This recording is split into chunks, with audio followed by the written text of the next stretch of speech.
First up, Israeli Prime Minister Benjamin Netanyahu has reiterated that he will not accept any truce deal that endangers Israel's security.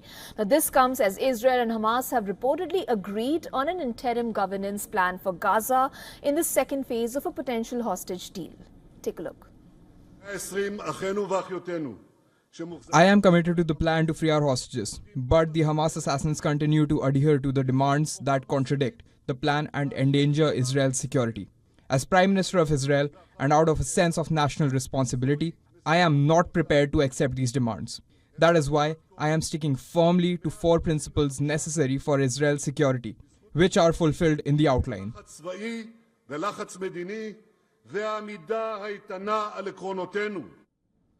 Meanwhile, Hamas has warned that Israeli offensive in the Gaza Strip will hinder truce talks and cautioned it against the growing displacements in the Palestinian territories.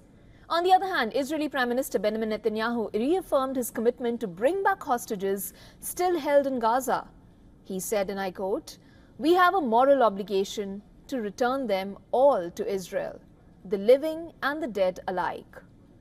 While being interrupted by hecklers during his speech at an Israeli military graduation, the leader said that the war against Hamas will, quote-unquote, continue until victory.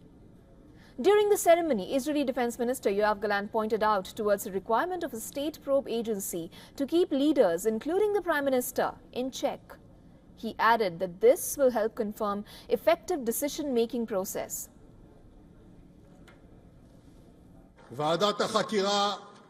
The investigation committee needs to be objective. It needs to check all of us, the decision makers and the executors, the government, the army and the security bodies, in this government and the governments in the last decade, which led to the events of October 7th. Now, after Thursday's talks between Tel Aviv and Cairo over the possibility of a ceasefire deal, PM Benjamin Netanyahu demanded retention of control over Gaza territories along Egypt's border. He said that the control will deter weapons from reaching Hamas from Egypt's corridor. He did not confirm whether or not the measure will be permanent, though.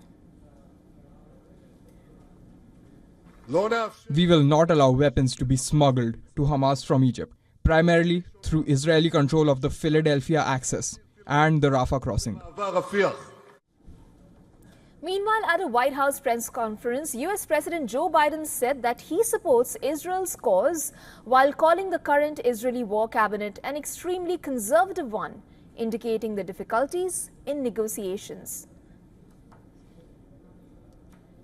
Third, for months, the United States has been working to secure a ceasefire in Gaza, to bring the hostages home, to create a path for peace and stability in the Middle East.